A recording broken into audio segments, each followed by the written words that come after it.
Hello. We are still reading Sidelights on Peking Life by Robert Swallow. This book reads like an insider's guide to Beijing in 1927. And today we will look at the chapter that is called Tales of the Spirit World. We will be looking at what kind of ghosts you believed was actually living right here in the Hutong. If you go more than 2,000 years back, then the old sage Confucius, he is by a student asked whether or not ghosts and spirits, they existed. Confucius answered, yes, they do exist, but we should not disturb them.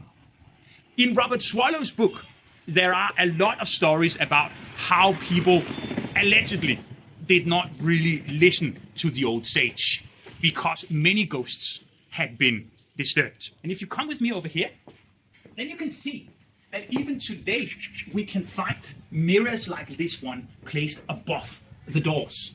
Now this is quite interesting because in this part of in the last part of the chapter there is a little description that goes like this: certain houses are carefully guarded against spirit influences, especially if they are opposite a temple. A mirror on which are written the characters Ishan, a good action, placed above the doorway, will reflect back the images of any spirits that may be coming towards the house and prevent their entry. Now, what kind of spirits could that be?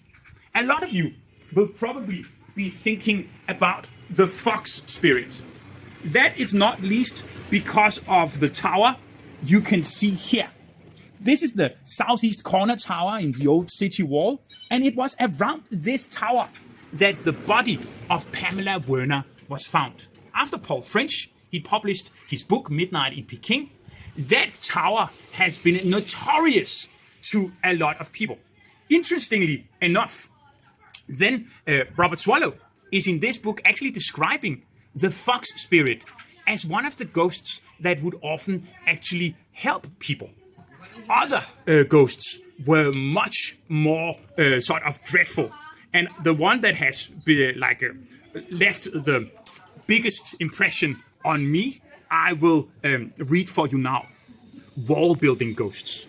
We are also told of persons who, when walking alone in the dark, suddenly find themselves surrounded by a four-sided wall and feel as though they had been thrust into prison. They have in reality met the Gui Dangchang, or wall-building ghost, and their best plan is to squat down and look steadily in front of them. After a time, they must cover their face with their hands, and on looking up, will find that they are free to move on. Sometimes trees take the place of the wall. You can find many more descriptions of ghosts on our website, where you can also find the other videos we have done about Robert Swallow's book.